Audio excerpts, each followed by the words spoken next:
Assalamualaikum warahmatullahi wabarakatuh. Waalaikumsalam warahmatullahi wabarakatuh. Gimana kabarnya anak-anak? Sehat? Baik, Bu, sehat. Alhamdulillah Alhamdulillah sehat. ya kalau sehat. Nah, baik anak-anak, sebelum kita melaksanakan pembelajaran, kita berdoa terlebih dahulu. Berdoa menurut kepercayaan masing-masing. Berdoa dimulai. Berdoa dicukupkan. Oke anak-anak, sebelum kita melaksanakan pembelajaran, Ibu akan absen terlebih dahulu ya. Coba di sini ada Siti Raini Kurniasari. Hadir, Bu. Oke, ada Syifa Fauzia Mansur. Hadir Ibu. Oke, ada Indra Suari Aulia Johana. Sakit Ibu. Oh, sakit. Oke ya, kita doakan semoga dia disembuhkan gitu dari segala penyakitnya. Nah, baik anak-anak, kita untuk pertemuan kali ini Ibu akan membahas mengenai alir proses produksi produk multimedia ya. Nah, Ibu mau minta tolong untuk share screen kan materinya dulu ya. Oke Bu.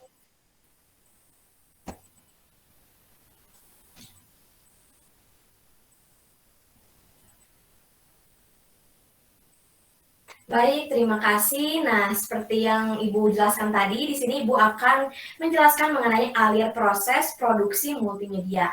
Nah, sebelumnya apakah di sini ada yang udah tahu apa aja tahapan pada alir proses produksi multimedia? Ada berapa tahap? Coba. Ada yang tahu? Ada Saya, Bu.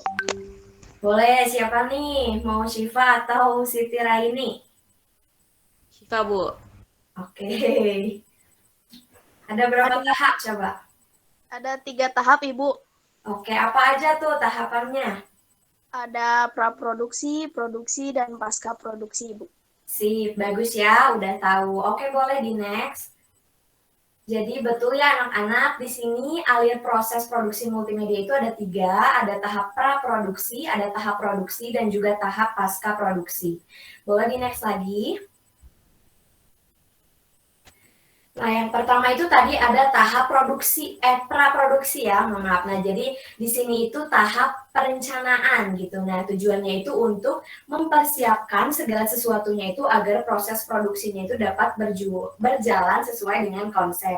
Nah, di sini ada 4 kegiatan nih di praproduksi ini. Ada membangun ide, ada penulisan, pravisualisasi, dan juga perencanaan produksi. Nah, di sini pertamanya itu pastinya kita harus mencari dulu apa yang akan kita buat gitu, project apa dan bagaimana. Nah, lalu kemudian setelah kita mendapatkan ide itu, kita tuangkan atau kita tulis ke dalam sebuah skrip atau skenario menjadi lebih detail lagi gitu. Jadi runtutan cerita, biasanya runtutan cerita itu dibagi jadi pembuka, inti, dan juga penutup. Nah, lalu yang selanjutnya itu ada pravisualisasi atau biasa juga kita sebut dengan membuat storyboard. Nah, sebelum Ibu menjelaskan, coba di sini ada yang tahu nggak apa itu storyboard? Ada yang tahu? Boleh nih, siapa? Syifa atau Siti? Storyboard adalah sketsa gambar yang disusun dengan urut berdasarkan naskah cerita.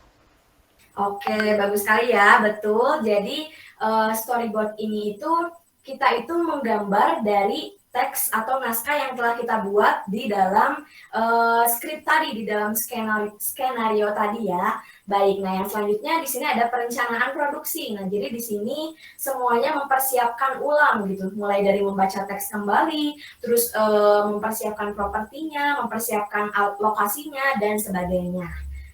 Oke, di next.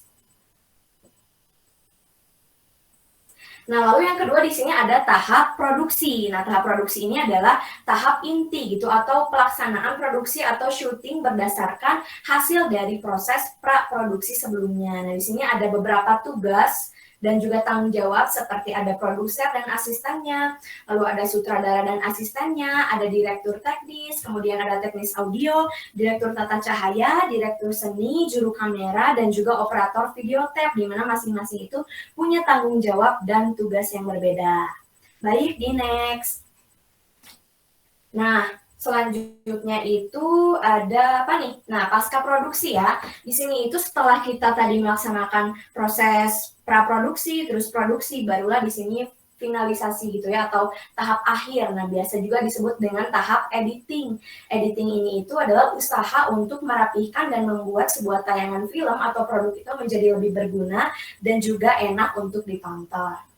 Boleh di next?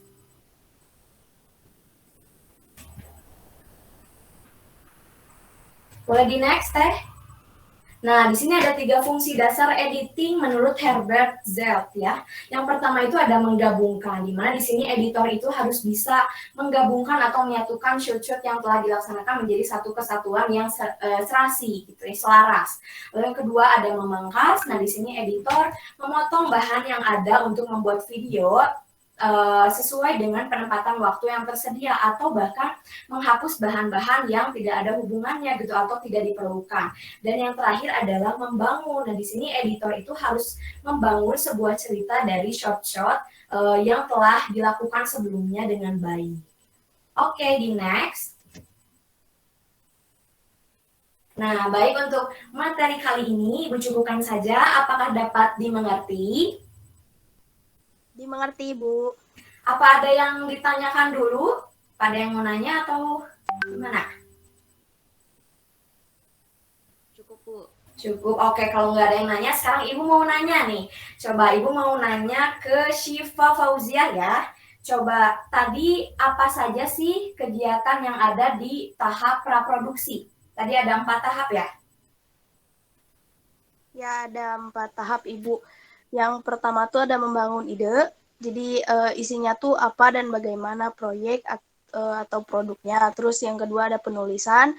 Ide yang didapatkan dituliskan lebih detail dalam sebuah skenario. Yang selanjutnya ada pravisualisasi, yaitu membuat storyboard atau menerjemahkan teks pada skenario ke dalam bentuk gambar. Terus selanjutnya ada perencanaan produksi, mempersiapkan segala keperluan seperti membaca ulang teks, menyiapkan lokasi, aktor, properti, dan lain-lain.